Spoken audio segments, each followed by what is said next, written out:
Public sector enterprise को सिर्फ इसलिए ही नहीं चलाते रहना चाहिए क्योंकि वो इतने वर्षों से चल रहे हैं, किसी के पेट प्रोजेक्ट रहे हैं।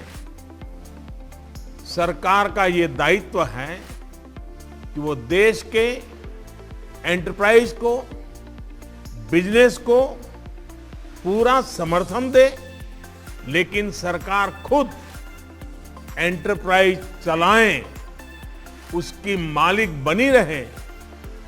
आज के युग में न ये आवश्यक है, न ये संभव रहा है। इसलिए मैं कहता हूं, government has no business to be in business. सरकार का फोकस लोगों के वेलफेयर और विकास से जुड़ी परियोजनाओं पर ही रहना चाहिए। सरकार जब बिजनेस करने लगती है तो बहुत तरीके से नुकसान भी होता है। निर्णय प्रक्रिया में सरकार के सामने कई बंधन होते हैं।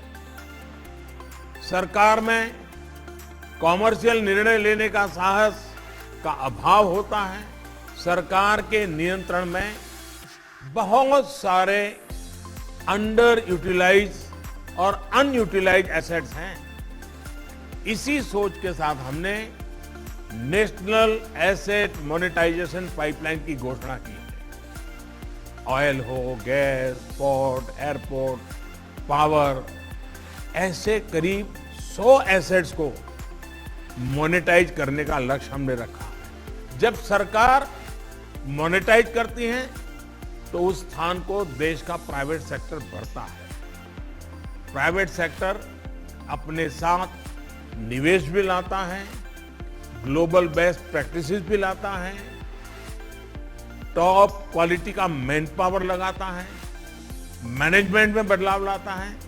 इससे चीजें और मॉडर्नाइज होती हैं, पूरे सेक्टर में आधुनिकता आती है, सेक्टर का तेजी से विस्तार होता है और जॉब के नए अवसर भी पैदा होते हैं। इस बजट में पब्लिक सेक्टर एंटरप्राइज के लिए जिस नई पॉलिसी की घोषणा की गई है, उसमें भी हमारा ये इरादा साफ साफ दिखता है।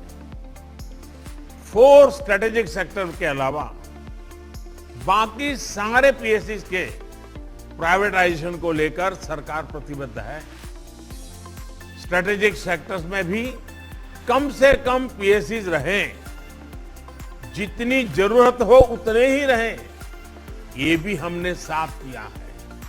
ये नीति एनुअल डिसइन्वेस्टमेंट टारगेट से आगे बढ़कर मीडियम टर्म स्ट्रेटेजिक अप्रोच रखते हुए इंडिविजुअल कंपनीज के चयन में मदद करेगी। इससे इन्वेस्टमेंट का भी एक क्लियर रोड मैप बनेगा।